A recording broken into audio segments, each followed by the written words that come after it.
Good morning, everybody. I'm Eureka John, and you're at Eureka Street Crypto, broadcasting live from Leander, Texas, just a suburb outside of Austin. It is 5:42 in the morning, and it's November 30th, 2021, the last day of November. Tomorrow is December 1st, and the last day of 2021. It's been a unforgettable year to say the least. And I'm still here broadcasting live every single day. I've been doing this every single day since February 6th, 2021, and I've been doing this show since October 24th, 2020.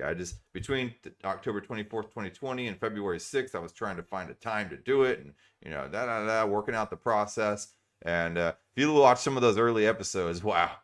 I guess it's kind of a world of difference. Definitely, I feel like I've come a long way as far as my crypto knowledge, as far as my knowledge of learning how to do all this stuff, being comfortable on camera, even learning how to articulate this stuff. It's been an amazing experience. It's been fun.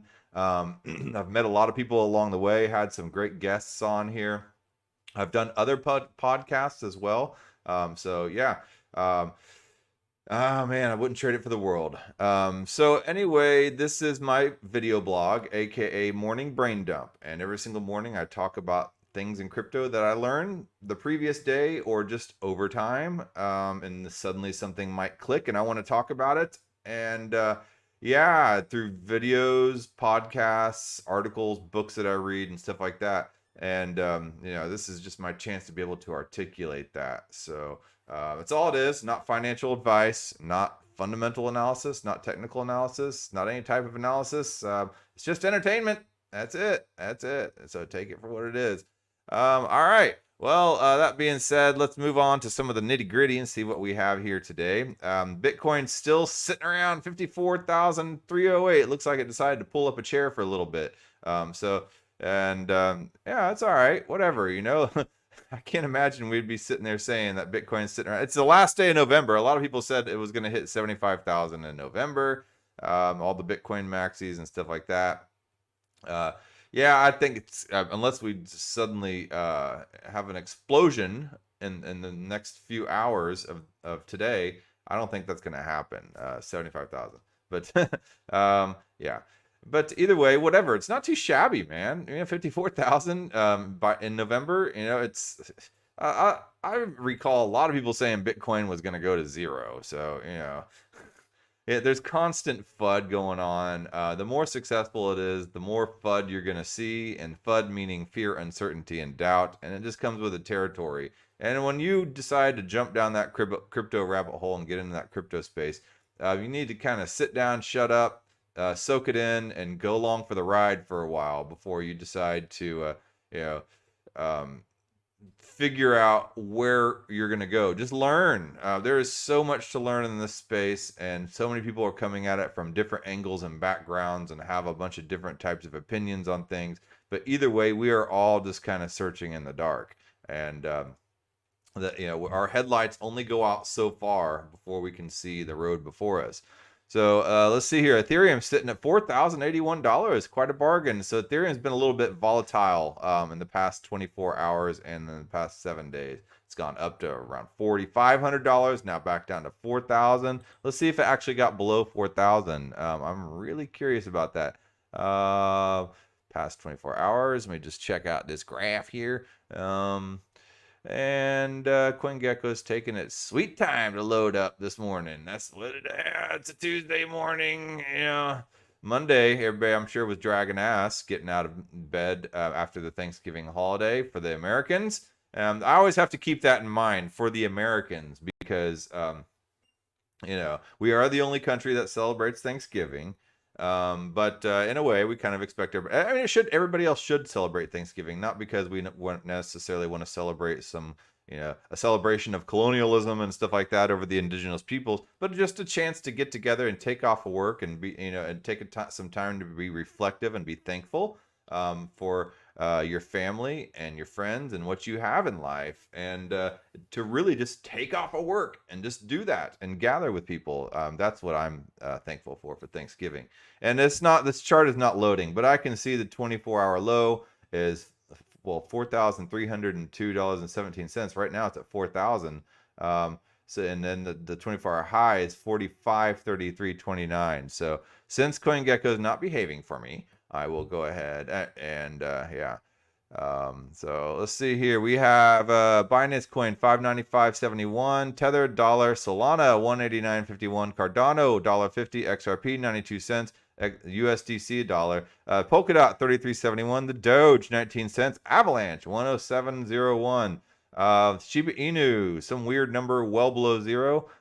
Crypto.com, 72 cents. It's weird seeing Crypto.com up here in the top 20. Terra, 46.59. Then you got wrapped Bitcoin. If you don't know what wrapped Bitcoin is, for those of you who are new, anytime you see a wrapped token, but wrapped Bitcoin in particular, Bitcoin doesn't allow you to participate. It doesn't have smart contracts, and smart contracts are needed in order for you to participate in the DeFi space. And DeFi meaning decentralized finance. So you can use your crypto as collateral and you can borrow against it. You don't need a broker, a third party, a middleman, or anybody like that to approve you. You don't have to be an accredited investor. They don't have to go look into your marital history or anything like that and look at your credit score. All you have to do is have the Bitcoin, and you can go through something like WBTC Cafe and wrap it and put it as an ERC20 token, and then there you can borrow against it, and you can do that in places like Aave, Compound, and stuff like that. Let me just show you real quick WBTC Cafe, just real quick. I mean, I didn't mean to go on this little digression, but notice I use pre-search and not Google because pre-search does not use your information, and it's also a decentralized search engine. So WBTC.cafe. If you have Bitcoin and you definitely want to use that as some kind of collateral to borrow against for whatever you want to do. If you want to buy a car, or if you want to borrow against it and pull it out and invest it in other DeFi spots and leverage out and have multiple sources of yield. WBTC Cafe has migrated to Badger Bridge. Please follow the link to begin new transactions. Okay. Interesting. Badger Bridge. I don't know much about Badger. I'm going to have to look into Badger. So if you have existing transactions, view the legacy interface. Well, you can kind of see, here's what it was. You would convert you would connect your wallet, and you would convert the amount of Bitcoin to the Ethereum destination address. And then, yeah, there's some slippage, and then of course the fees, and the fees aren't that much, and it shows you how much you will receive. And so you get your wrapped Bitcoin as an ERC20 token. Then you could go to platforms like Aave or Compound or Yearn Finance or whatever and borrow against it as collateral. And yeah, you would have more disposable income, I guess, to use for other types of DeFi platforms, to use that to borrow against that and earn yield. And so multiple levels of yield you could earn there. So let's see here, app.badger.finance/bridge. Let's see what that looks like. I've never been there, so you learn something new every day. Even sometimes whenever I'm on this show and I am broadcasting live, I am still learning something new. So let's see here, app.badger.com. And I've seen Badger around, and I've seen, it's on the Binance chain. Oh, wait, no, my Metamask is on the Binance chain. Let me go over here to the Ethereum chain. See, I have in my Metamask, I have all these different RPCs. Let me just switch to another account, and I will switch to a different chain.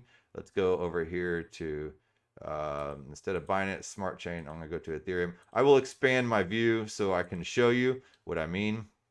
Metamask, it's no longer just Ethereum, right? Metamask is, I mean, it is. Metamask was started out as an Ethereum wallet, right? And it's for your browser, but Metamask is now being used for several different types of chains.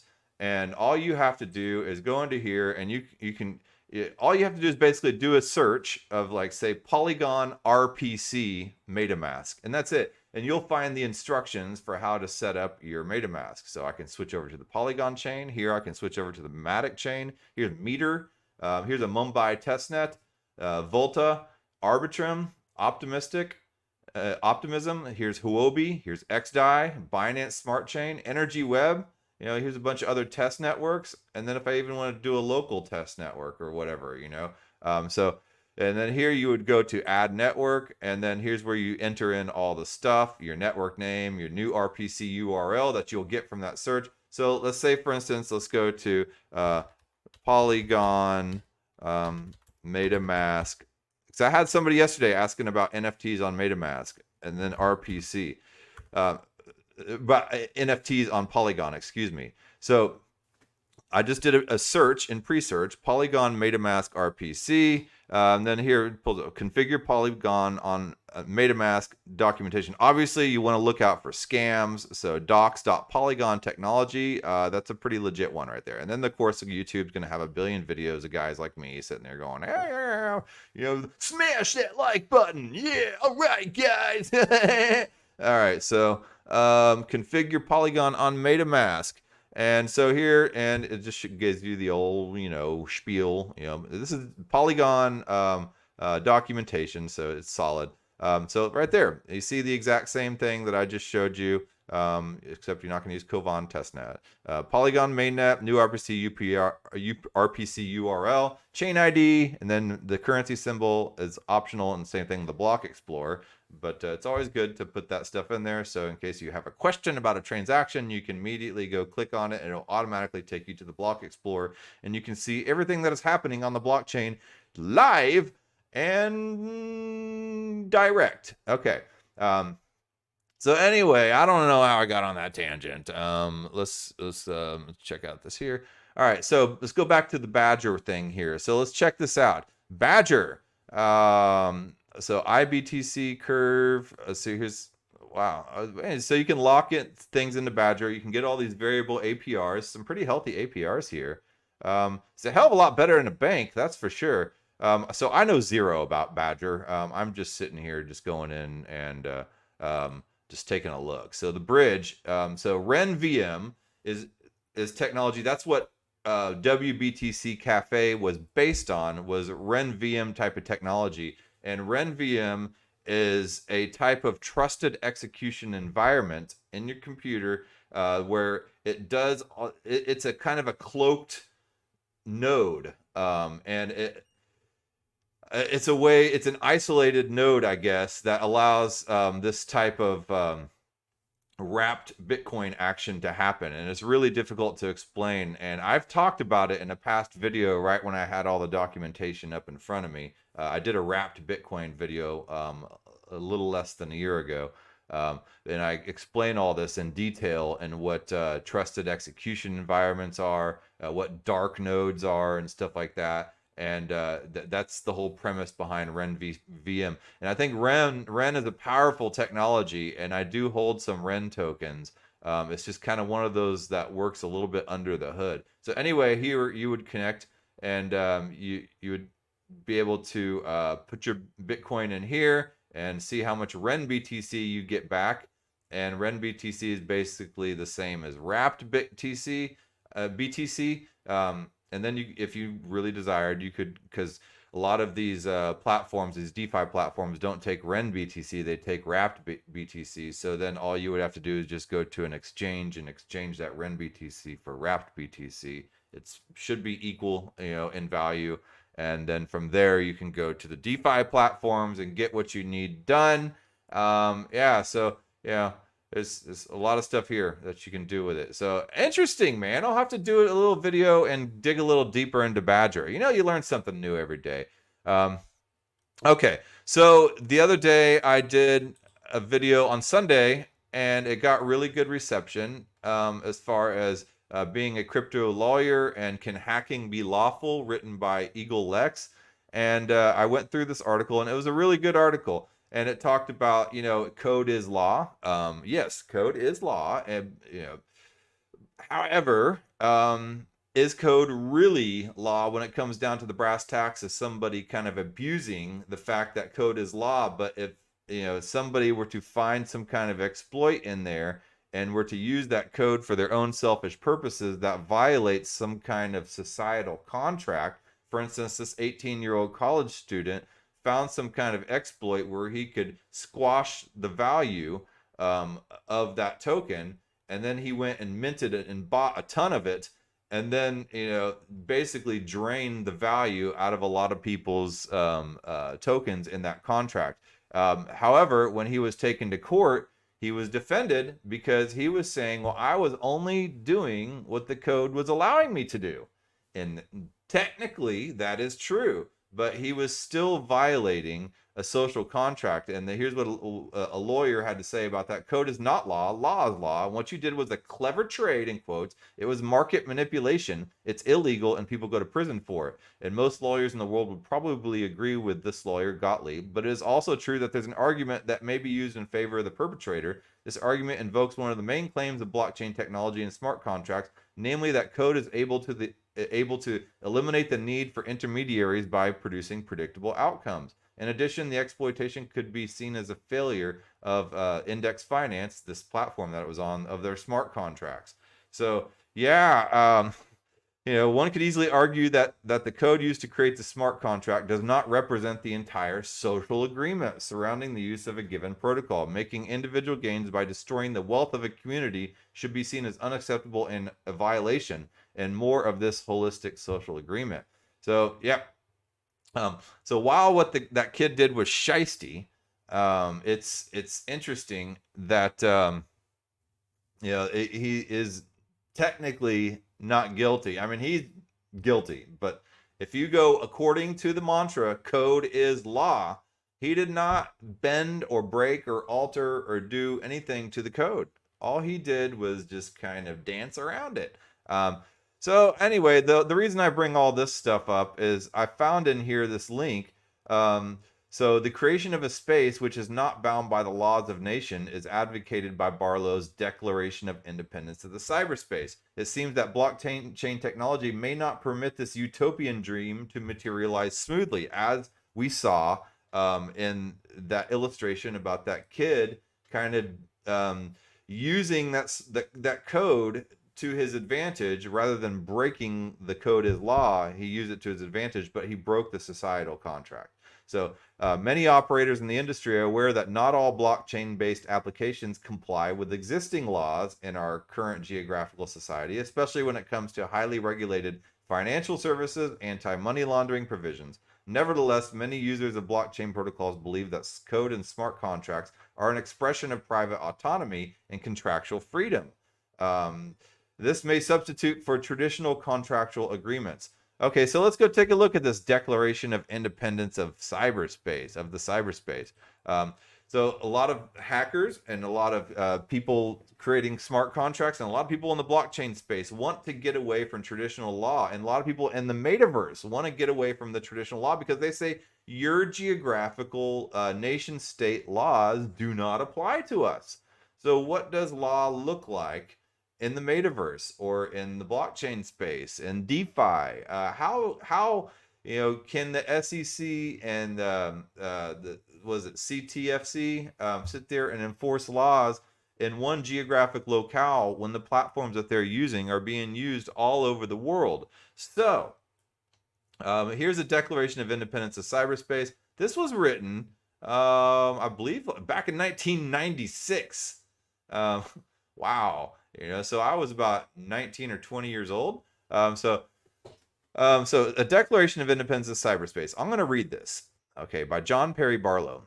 Governments of the industrial world, you weary... This is well ahead of its time. I mean, this is well ahead of blockchain. And so this is right about the time whenever Joe Biden was sitting there trying to install the Clipper chip into everybody's computers to have a backdoor for the government to spy on you. So it seems like he's still up to his old shenanigans, isn't he? Right? I don't mean to get political, but the guy does not. You got to hand it to him. Even as he's pooping his pants, he's still on course trying to spy on you through your computer. A Declaration of the Independence of Cyberspace by John Barlow.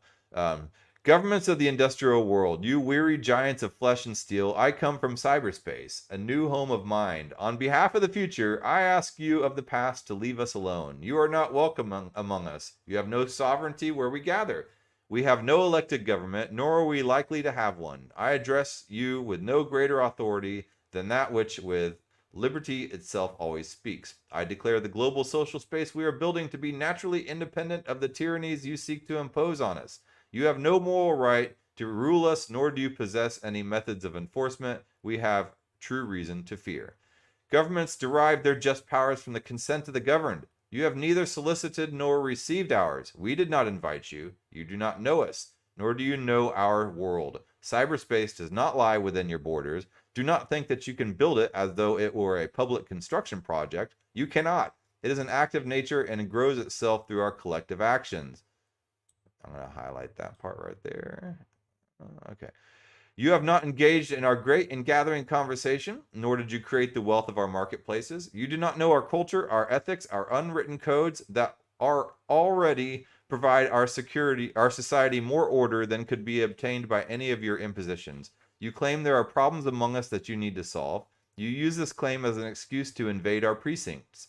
Many of these problems don't exist. Where there are real conflicts, there are wrongs. Where there are wrongs, we will identify them and address them by our means. We are forming our own social contract.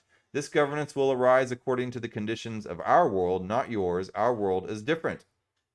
Cyberspace consists of transactions, relationships, and thought itself, arrayed like a standing wave in the web of our communications. Ours is a world that is both everywhere and nowhere, but it is not where bodies live.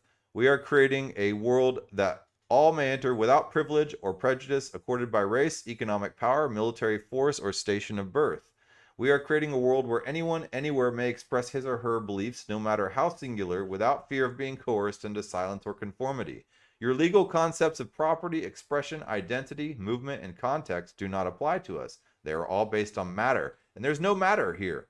Our identities have no bodies, so unlike you, we cannot obtain order by physical coercion. We believe that from ethics, enlightened self-interest, and the commonwealth, our governance will emerge. Our identities may be distributed across many of your jurisdictions. The only law that all our constituent cultures would generally recognize is the Golden Rule. We hope that we will be able to build our particular solutions on that basis, but we cannot accept the solutions you are attempting to impose. In the United States, you have created a law, the Telecommunications Reform Act, which repudiates your own constitution and insults the dreams of Jefferson, Washington, Mill, Madison, de Tocqueville, and Brandeis. These dreams must now be born anew among us, in us. You are terrified of your own children, since they are natives in a world where you will always be immigrants. Because you fear them, you entrust your bureaucracies with the parental responsibilities. You are too cowardly to confront yourselves. In our world, all the sentiments and expressions of humanity, from the debasing to the angelic, are parts of a seamless whole, the global conversation of bits. We cannot separate the air that chokes from the air upon which wings beat. In China, Germany, France, Russia, Singapore, Italy, and the United States, you are trying to ward off the virus of liberty by erecting guard posts at the frontiers of cyberspace. These may keep out the contagion for a small time, but they will not work in a world that will soon be blanketed in a bit-bearing media. Your increasingly obsolete information industries would perpetuate themselves by proposing laws in America and elsewhere that claim to own speech itself throughout the world. These laws would declare ideas to be another industrial product, no more noble than pig iron. In our world, whatever the human mind may create can be reproduced and distributed infinitely at no cost. The global conveyance of thought no longer requires your factories to accomplish. These increasingly hostile and colonial measures place us in the same position as those previous lovers of freedom and self-determination who had to reject the authorities of distant, uninformed powers. We must declare our virtual selves immune to your sovereignty, even as we continue to consent to your rule over our bodies. We will spread ourselves across the planet so that no one can arrest our thoughts. We will create a civilization in the mind in cyberspace. May it be more humane and fair than the world your governments have made before. This took place in Davos, Switzerland, February 8th, 1996. So that was in 1996 when the internet was just coming about. And already they had these big ideas of the internet being this big cyberspace where ideas could roam free and wouldn't be censored. And now we have the birth of the metaverse. I mean, it's like all over the same thing, you know. And you have Facebook sitting here trying to create the gates of cyberspace and yeah, I'm sure that the same principles of censorship will apply in the metaverse, according to Facebook, as it would back then, according to, you know, Joe Biden's cyberspace and the Clipper chip and everything like that, that he was trying to put into people's computers. So yeah, you can't bring these outside concepts into something that is transnational and now not even of our own physical dimension in the metaverse. So really interesting stuff, and to see how we've come so far, yet not far at all. We are still dealing with the same types of gating and censorship issues. We are still dealing with people trying to impose their regulations and their laws and things in the physical world in places where they do not fit. And we're still getting people trying to create geographic physical laws that apply to things that are transnational and non-physical. So it's this is a crazy time to live in. That's all I have to say. And this was a great piece, a declaration of the independence of cyberspace. I will link this. It's part of the Electronic Frontier Foundation, EFF.org. Now, between this and the Nakamoto Institute, I mean, there is an entire arsenal of literature to read. I mean, I opened up this website and I was just blown away. It's a total fire hose of information. And I hope to explore this website a lot more. I mean, as you can see already here, the John Barlow Library. I mean, there is so much here. A plain text on crypto policy, decrypting the puzzle palace. You know, geez, you know, leaving the physical world. Oh my God, there's so much stuff here. It's insane. And then over here, let's take a look at some of these white papers. And there's legal cases. There's press releases. Deep Link's blog. So here's some white papers. Electronic Frontier Foundation transition memo to incoming Biden administration, and it has all these links of different contents and introductions of surveillance, Foreign Intelligence Surveillance Act, facial recognition technology, border search and immigration surveillance, and then unfiltered, how YouTube's content ID discourages fair use and dictates what we see online. Here's an article down here. Let's see here. Gotta catch them all. How IMSI catchers exploit cell networks. Who has your back? Censorship edition, 2019. Caught in the net. The impact of extremist speech, in quotes, regulations on human rights content. So wow. I mean, this is just so much stuff in here. It is insane. This is the Electronic Frontier Foundation. So I liken this similar to the Nakamoto Institute.org. And again, here you will find a fire hose of information from all different types of cypherpunks. So let's see, just click on this literature link. And I mean, you have everything from Satoshi Nakamoto to Wei Dai to Adam Back to Ralph Merkle, the inventor of the Merkle tree, to Timothy May, one of the original crypto cypherpunks. The Crypto Anarchist Manifesto, he wrote that. That's kind of a similar piece to what I just read. It's interesting how there's some parallels in it. So here's the Crypto Anarchist Manifesto. Again, it's kind of a short piece, and you know, computer technology is on the verge of the ability for individuals and groups to communicate and interact with each other in a totally anonymous manner. Two persons may exchange messages, conduct business, and negotiate electronic contracts without ever knowing the true name or legal identity of the other. Interactions over networks will be untraceable via extensive rerouting of encryption packets and tamper-proof boxes, which implement cryptographic protocols, which nearly perfect assurance against any tampering. Reputations will be of central importance, far important in dealings than even the credit ratings of today. And this is amazing. He called this in 1988, and he's talking about digital reputation, digital ID, and this whole idea of, you know, so it's just insane of you know, our digital reputation being following us through our transactions on the blockchain. So the state will, of course, try to slow or halt the spread of this technology, citing national security concerns. Use of the technology by drug dealers and tax evaders and fears of social disintegration. Many of these concerns will be valid. Crypto anarchy will allow national secrets to trade freely and will allow illicit and stolen materials to be traded. An anonymous computerized market will even make possible abhorrent markets for assassinations and extortions. Various criminal and foreign elements will be active users of CryptoNet, but this will not halt the spread of crypto anarchy. Just as the technology of printing altered and reduced the power of medieval guilds and social power structure, so too will cryptologic methods fundamentally alter the nature of corporations and of government interference in economic transactions. Combined with emerging information markets, crypto anarchy will create a liquid market for any and all material which can be put into words and pictures. And just as a seemingly minor invention like barbed wire made possible the fencing off of vast ranches and farms, thus altering forever the concepts of land and property rights in the frontier West, so too will the seemingly minor discovery out of an arcane breach of mathematics come to be wire clippers which dismantle the barbed wire around intellectual property.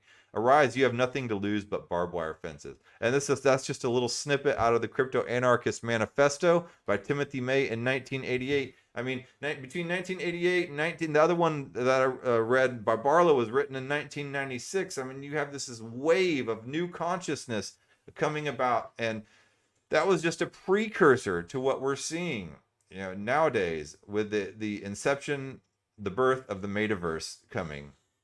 And just all we have to do is look back at how everybody was scrambling around scared trying to regulate this, and we are going to see that. So a lot of people sit there and forecast some kind of dystopia happening, with a social credit score and AI and everybody being imprisoned as basically batteries in this matrix, where our physical bodies will be neglected and we will just be stuck in this metaverse prison in a way.